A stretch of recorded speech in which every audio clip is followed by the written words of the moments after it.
3 weeks before the cave sealed around me, I stood at the edge of a granite outcrop in the Sierra Nevada brush in one hand, and the weight of a half-lost career in the other. The early light was soft, yellowing the rocks like old paper.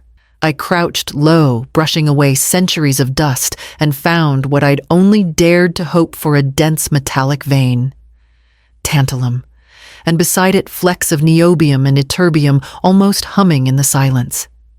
I didn't cry. I didn't cheer. I just sat back on my heels and let my breath catch in my throat. This wasn't just a breakthrough. It was a resurrection.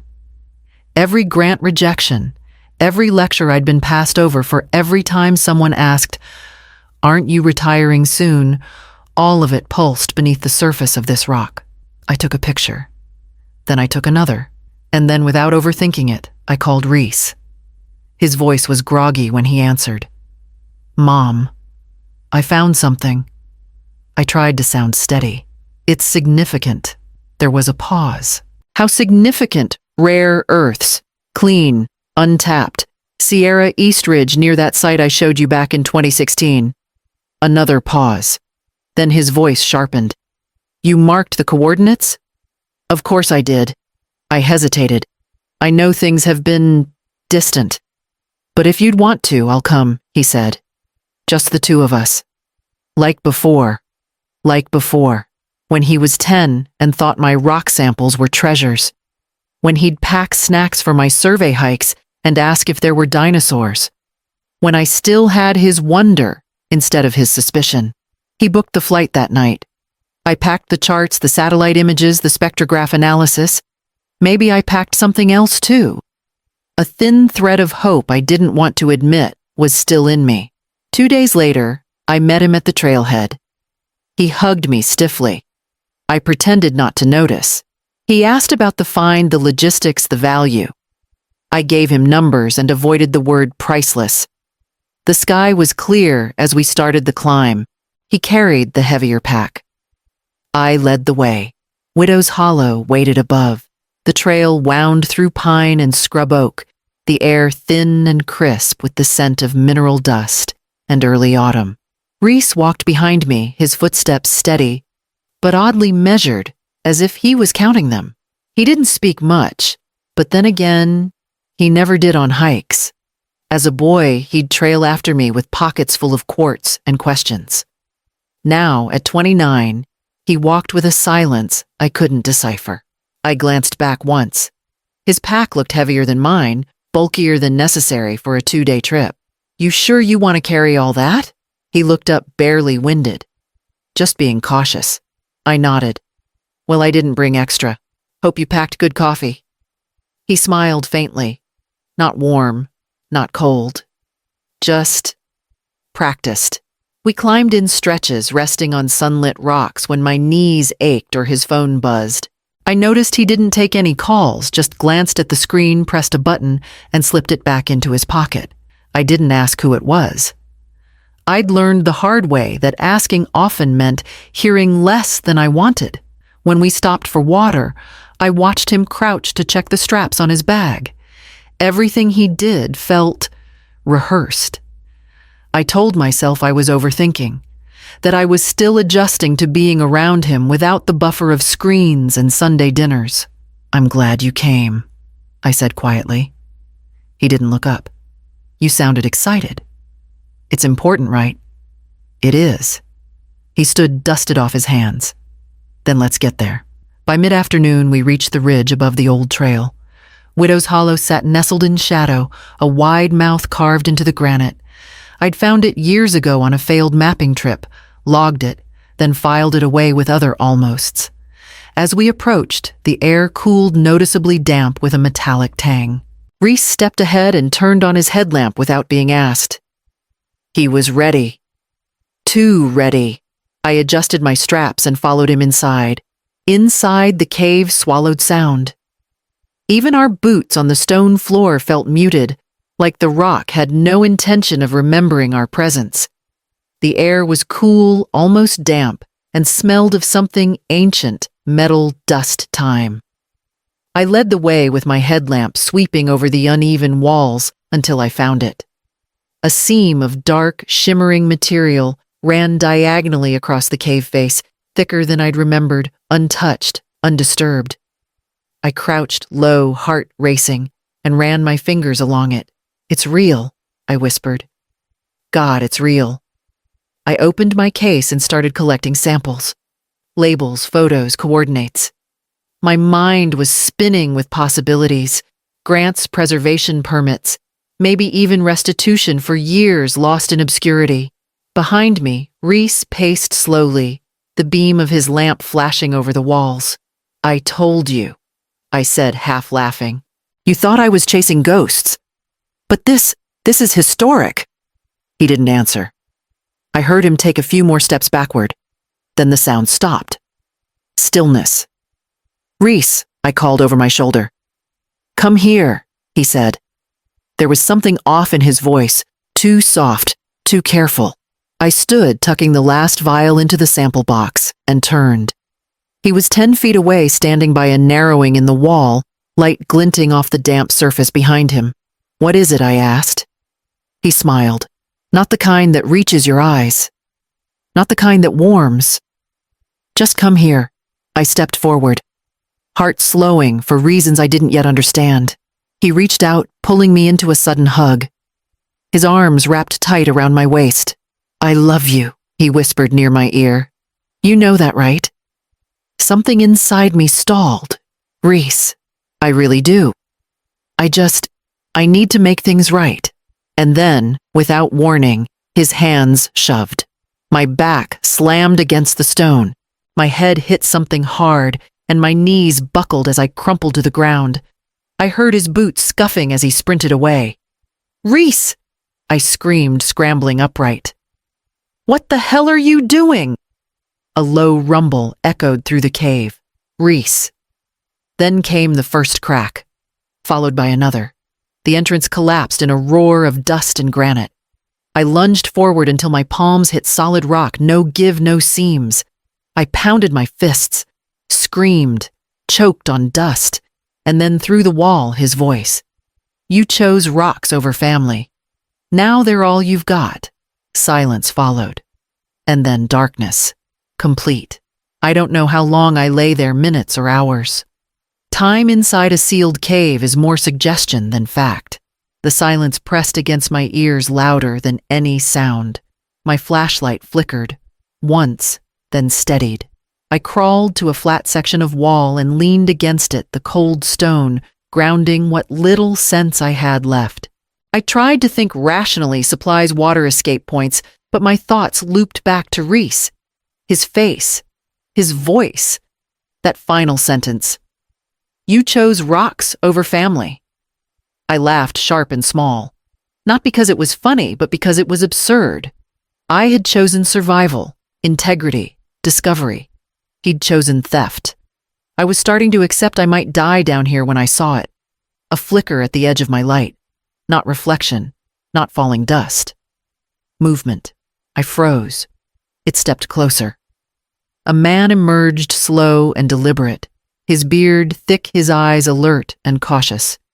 He held a lantern in one hand and a hunting knife strapped to his side, but he made no move toward me. "I'm not here to hurt you," he said. His voice was steady, low. I stayed on the floor, gripping my flashlight like a weapon. He stepped into full view. "Name's Callan. Been living down here a while." I stared at him, not sure if I believed he was real. How did you find me?" "Was nearby. Heard the collapse. That wasn't random." "No," I said, voice brittle. "My son did it." He nodded once, like that didn't surprise him. "You alone?" he asked. "I was," I said. "Apparently, I still am." He looked past me at the rubble. He sealed the only vent shaft. "Smart?" "Cold. We don't have long. There's no way out. There's a flooded tunnel deeper in. Connects to an underground river that flows out near the base. Tight, cold, dangerous. But it's there." I didn't respond. Just stared at him. His presence was surreal. Too quiet, too grounded. Like the mountain had grown a voice. "I can take you," he said. "But you'll have to decide soon." I stood slowly, my body aching, head pounding, heart numb. "Okay," I whispered. "Show me." He turned without another word, and I followed him into the dark. The tunnel narrowed to little more than a slit in the rock. I stared at it, heart pounding. The thought of squeezing my body through that space, blind and breathless, scraped against every instinct I had left. Callan didn't hesitate. He shifted his lantern, knelt, and slid into the gap like it was routine. His voice echoed back low and calm. 15 feet. You'll feel the slope. Stay close to the rock. If you panic, stop and breathe. I dropped to my knees, the stone biting into my palms. The flashlight strapped to my head barely lit the walls around me. I could hear water dripping, rushing somewhere distant, but it only made the silence between drops more violent. I moved forward on my belly. Each breath felt shallower.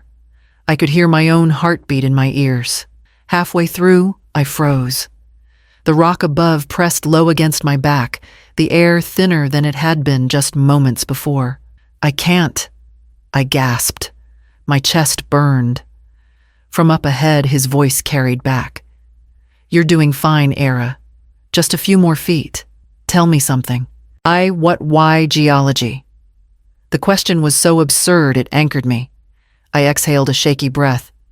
Because I liked the idea that history left clues, that the earth doesn't forget. "That's good," he said gently. "Now don't let it bury you." I closed my eyes and pushed forward. One elbow, then the next. Each inch earned. My body trembled, but I kept going. Not because I trusted him. Not entirely. But because the part of me Reese tried to seal away was louder, now louder than fear. When the tunnel widened, I gasped in real air. Cold, heavy, real. Callan reached down and pulled me the last few inches. I collapsed beside him, my muscles twitching, face slick with sweat and grit. He handed me water. I drank slowly, shakily. "You're tougher than you think," he said. I nodded, throat tight. "What about you? Why are you down here?" He paused. "I used to work rescue in the Cascades. One call came too late. My wife and daughter were on that mountain. I didn't ask for more." We rested for a few minutes in the widening chamber, lit faintly by his lantern. Then he stood and offered his hand again. I took it, steadied by more than just fingers. And together, we kept moving toward the sound of the river. The final tunnel was narrow but dry. We climbed upward, hand over hand, until light filtered through a thick veil of vines. It was golden, unfamiliar, too alive to be real. Callan pushed the greenery aside, and I stepped into the open first. The sun hit my skin like something sacred. I stood there blinking, unsure if my legs would hold. The air was pine-sweet, thick with birdsong and distant wind. I knelt and pressed my hand into the grass. It bent beneath my fingers, soft and damp, and I whispered, a thank you to no one in particular. Callan emerged behind me and let the vines fall back into place. He didn't speak, just gave me a moment to feel the world again. We descended slowly, following a barely marked trail. It wound through the forest, then cut toward a gravel road. In the distance, I could see the outline of Elkmont, small, orderly, unaware. My legs ached with every step, but I didn't stop. 3 hours later, we reached the edge of town. We must have looked like ghosts, clothes, torn faces smudged with soot and dirt. People stared as we passed. We ducked into a small diner near Main Street. I wasn't sure why, maybe the smell of frying eggs or the need to sit without explanation. I slid into a booth near the back while Callan ordered coffee. That's when I saw it. A flickering television above the counter played a news report. My name scrolled across the bottom. Reese stood outside a cabin I recognized. Our cabin. He wore black and spoke into a microphone, eyes wet with practiced sorrow. It was a tragic accident, he said. We were exploring a new section when the cave-in happened. I tried everything I could. The waitress turned, saw my face, and paused. "Ma'am, are you all right?" I couldn't speak. My body had moved through hell, but this was what shattered something deeper. He was already rewriting the ending, already claiming the story. Callan stepped beside me. "Is there a sheriff in town?" The waitress nodded. 2 blocks down. End of Main. We didn't wait for the coffee. I stood, fists clenched, heart steady, and we walked straight to the station. The station smelled of coffee and old paper. A young deputy blinked at us like we were hallucinations. My voice cracked as I spoke, but the words came out clear. "My name is Era Halden. I need to report an attempted murder." That changed everything. We were escorted to a small office in the back. Another officer joined, then a sergeant, then the sheriff himself, a broad man with tired eyes, and the kind of silence that held weight. I handed them the GPS logs from my satellite phone, the mineral samples sealed in waterproof wrap, even the screenshots of Reese's last texts. He reviewed them in silence, then typed something into his desktop. "He filed for spousal inheritance 2 days ago," the sheriff said flatly. "Petitioned for control of all intellectual property, geological rights and expedition funding." I didn't speak. I just nodded. They called in county detectives. Plans formed quickly. Plain clothes, hidden cameras. They would lure him back to the site with a meeting from interested investors. Let him talk. Let him lie. I waited in the back seat of an unmarked SUV parked behind a thicket of pine above Widow's Hollow. I could see his Jeep from the ridge. He was already there. So was another vehicle, sleek dark. The investors. His voice carried even before he came into view. Laughing, smooth, confident. I could practically see his hands gesturing, weaving the story. "She was brilliant," he said. "But the cave-in, it was fast. I barely made it out alive. I tried everything." The detective beside me whispered into his radio. "Get ready." I opened the door and stepped out. The gravel shifted under my boots. Heads turned. Reese's voice stopped mid-sentence. His face paled, drained of color. He looked like someone who'd just seen the ghost of the lie he thought he'd buried. "Hello, Reese," I said. He stumbled back. "Mom, what? How you told the world I died? You blocked the vent. You brought tools to seal me in." "No, wait, listen, I didn't." The detective stepped forward. "We have your voice on tape. We have physical evidence. Witness statements. Reese Halden. You are under arrest for the attempted murder of Era Halden." The cuffs clicked. He didn't struggle. He just stared at me like I'd clawed out of the stone with my own hands. As they led him away, he muttered, "It wasn't supposed to be like this." I didn't answer. I turned toward the trees where Callan waited beside the unmarked car. His face didn't ask questions. Mine didn't offer answers. The site fell quiet again, except for wind threading through the pines. When the cruiser pulled away, dust curling in its wake, I didn't feel victorious. I didn't feel anything at all. One of the investors approached me, face already recalibrated. He started to say something about contracts liability, how the Institute might still be interested in collaboration. I kept walking. My boots found the edge of the tree line, where Callan stood half in shadow. He didn't move toward me, just waited. "He's gone," I said. Callan nodded. "And you?" I looked back at the clearing. The gear scattered the spot where I had nearly died, the hole in the earth he thought would swallow me. It all looked smaller now, like a place that had once mattered and now didn't. "I'm not carrying it anymore," I said. What he did. Who he was. That weight doesn't get to ride back with me. Callan didn't smile, but I could feel something settle between us. Not comfort, not absolution, just a quiet understanding that we had both crawled through something dark and come out without needing to name it. We stood there a moment longer. Widow's Hollow behind us. Elkmont somewhere ahead. I didn't want to mark this place with grief anymore. It wasn't sacred. It wasn't cursed. It was just rock. Just matter. I turned and walked away, Callan beside me. We didn't speak. There was nothing left to say about the cave.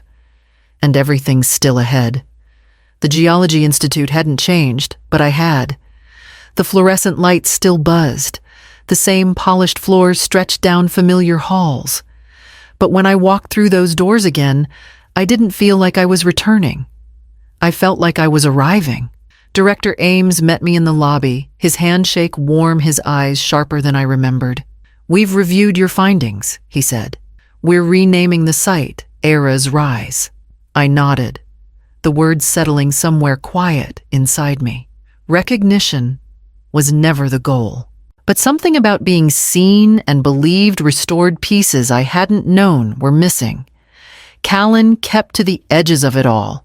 He never asked for credit, though he sat in on safety reviews, helped train new interns on backcountry protocol, and mapped an improved access route through the outer ridge.